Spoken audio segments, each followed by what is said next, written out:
Andrew Cole, who is a dentist by profession as well as his love for rugby.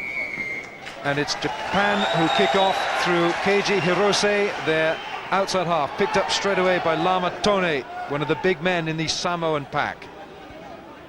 It's inside the Samoan 22, Stephen Bashop. No mistake from the former New Zealand All Black outside half. Ieuan Evans, the former Wales captain, is sitting alongside me. Ieuan, how do you see this one? Interesting encounter. The running skills and the bone crunching tackling Samoa against the well-drilled outfit that Japan now. This is Masahiro Kunda, the 33-year-old hooker for Japan. He captained Japan between the years 93-95. Lots of experience. Lovely play. This is Greg Smith, the New Zealand-born flanker, coming in on a charge. Hirose, McCormack in the centre. Nicely played by McCormack. He's made some 10 or 12 metres. That's a good drive by Japan. With the scrum half now, Graham Bashop. And back goes Laenga for Samoa. He hasn't made touch. Japan can counter-attack from here. That's a lovely break by Masuo. Japan in control in these opening moments. There's an overlap here if they can spin it. The pass wasn't a good one. Japan were lined up steeply and diving in over the ball. It's the first penalty of the match. Very positive start by Japan there, spreading the ball, giving an opportunity to run. McCormack set the ball up nicely in the centre midfield, but quick ball went back. Very positive, very bright start. But Western Samoa will have to be very careful because Hirose is a top-notch goal kicker, and if they give too many infringements away, then he'll penalise them.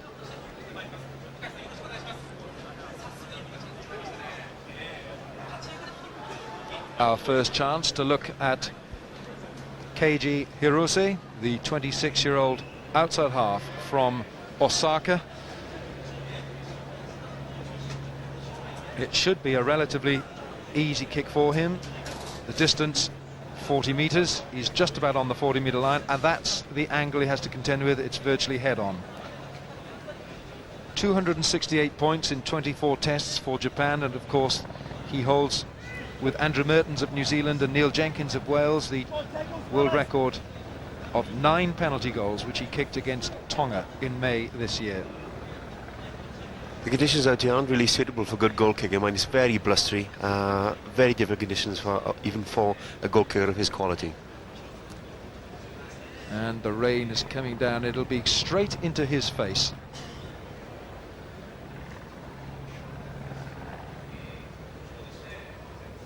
Hirose for Japan. First penalty of the match, and he's kicked it. And it's Japan who take the lead through their fly half, Keiji Hirose. Yeah, kept that kick very low into the face of the wind and very successful. Nice start for Japan, 3-0 up.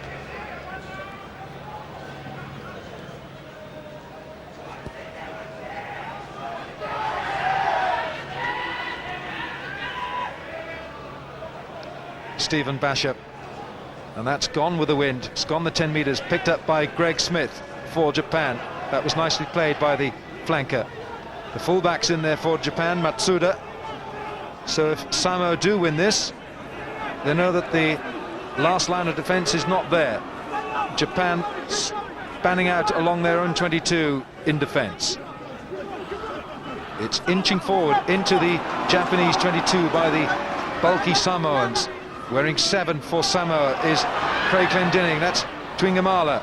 Bashop now. Good tackle by Okubo, the lock. This is Trevor Leota. And Japan offside at the maul. The referee penalising the red and whites, and that's Trevor Leota. Enterprising kick-off from Western Samoa, immediately put pressure on Japan and a possible penalty here. I think, Ieuan, everyone will be saying Western Samoa because it was as Western Samoa when they pulled off that wonderful win against Wales, and I hate to remind you that you were part of the Welsh side that day. In fact, I was captain that day, and thanks for reminding me. It's a very painful memory, but gee, thanks. But again, Samoa have a very proud record in this World Cup. Quarter-finalists in 91 and 95. They like to maintain that record and carry on. This is Salau Laenga, the fullback. This is fourth test for Samoa. He does have the wind. You can just see the trees above the stand there.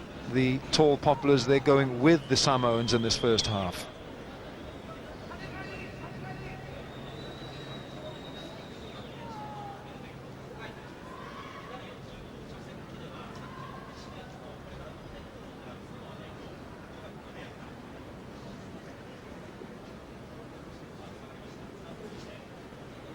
Laenga for Samoa. He's kicked it well. The crowd goes up behind the posts and it's level. And 3 points each with a penalty goal for each side.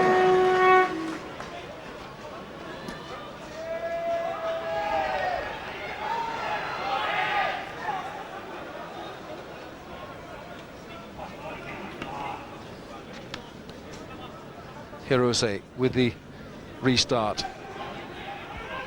Up goes Tone. Lama Tone, the big lock wearing 5. Stephen Bashop. And Masuo lets it go behind him. That's okay. That's Matsuda, the fullback. He's got plenty of pace and experience, Matsuda. He played in the Rugby World Cup 95. And I think, Ian, you remember him as a wing. Yeah, I think I've played against him a couple of times when he's played on the wing. He's a very, very gifted runner, very good, very strong, very quick, and very elusive. Leota now, he of the haircut. Bashop, Twingamala went on the dummy run. It was Brian Lima who's coming in looking for the pass. It bounced off him. Referee's playing good advantage here. Japan can go from here. That's a terrific break by Masuo. Good ball laid back, picked up by Rob Gordon. Back with McCormick. Has a look at his options, and that's gone straight up in the air. Absolutely vertically. Picked up now by Junior Paramore for Samoa. The Samoans can go from here. It's just outside the Japanese 22. Lima, tackled by Watanabe. Stephen Bashop. It's well played. It's Vainga in there. Probably the most experienced man in the Samoan side. But defense is good from Japan. Referee's allowing it to go. It's on the floor now. Graham Bashop for Japan. Doesn't make touch. McCormick went in for it. It's a bit frenetic in these opening stages, and Samoa turned it over. Twingamala now. What can Inga do here? That's Brian Lima. Back to Twingamala. He is such a customer to put down. It took 3 Japanese players to deck him. And it's a penalty against Japan. Samoa will do their utmost to get the ball in the hands of Inga Twingamala and also to Brian Lima. They're proven international players, top-notch players, and they love to run against the opposition. But Japan have to be careful. They're kicking the ball away. They're very much against the elements at the moment and need to keep the ball very much in hand. Look at that. 3-4 players to take Twingamala down, and Japan penalised.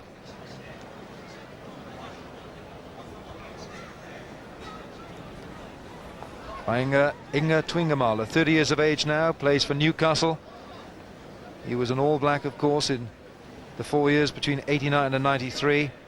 Played for Wigan in Rugby League and became the first £1 million rugby player when he went to Newcastle from Wasps.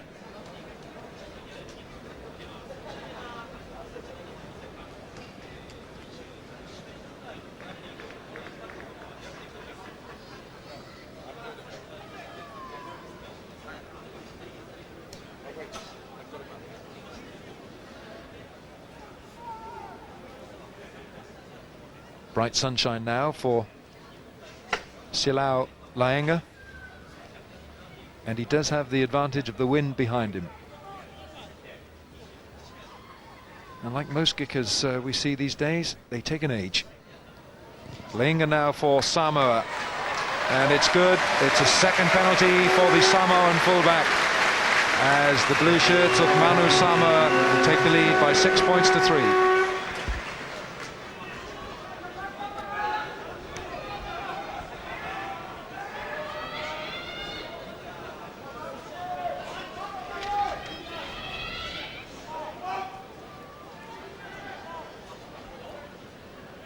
Hirose now,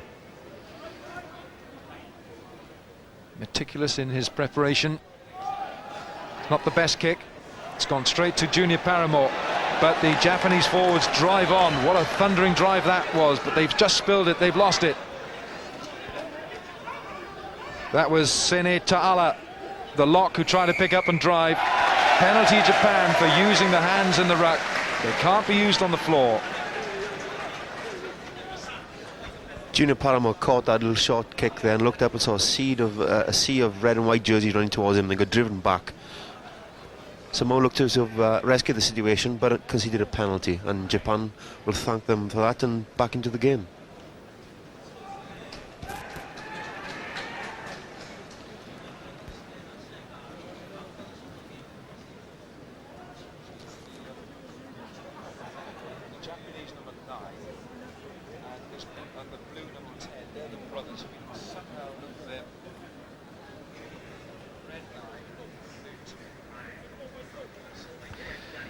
Graham Bashop, the 32-year-old scrum half from Christchurch, New Zealand, won 31 caps as an All Black, played in 2 World Cups for New Zealand, made his debut for the All Blacks back in '89. Here he is for Japan, and there his brother, the 33-year-old, just 1 year older, Stephen Bashop, a former All Black with 6 caps and now playing for Samoa.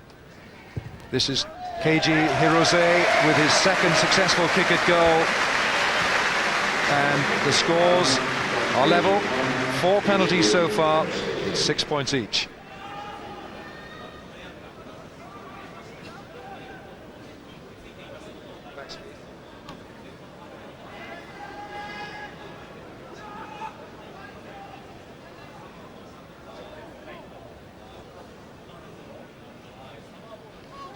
Stephen Bashop.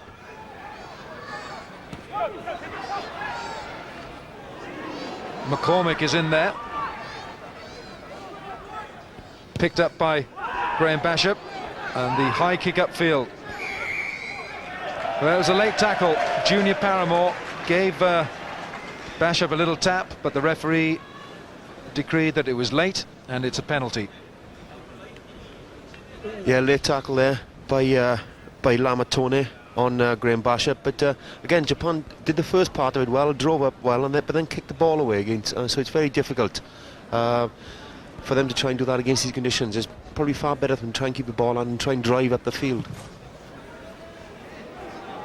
Hirose has missed touch. This is Stephen Bashop for Samoa. It's a long kick, but that's missed touch as well. Taken on now by Okubo, the lock forward. Mobile lock that he is as well, but holding on to the ball after being tackled, and you have to release the ball. That's the signal from the referee that indicates that the tackled player with the ball must release.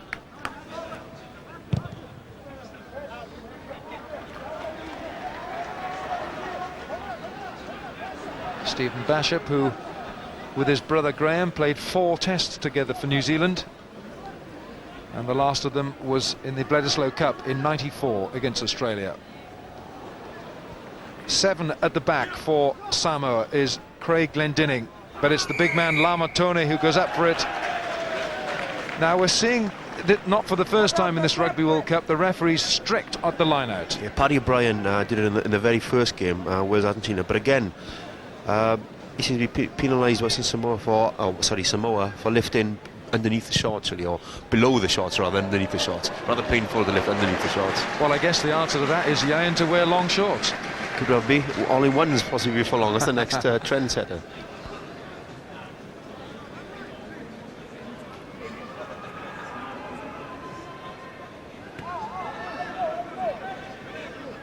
Number 8 at the back for Japan is Jamie Joseph. He's standing in the middle. Away he goes. It's the lift for Watanabe. And here we go again. It's the same decision. The referee saying that the lifting is coming from the legs and it's got to come from the shorts. There. Yeah, it's all the referee's interpretation a little bit. Yeah, the directives come from IRB prior to the tournament, or in fact on the eve of the tournament, that they will not lift below the shorts or below the waist.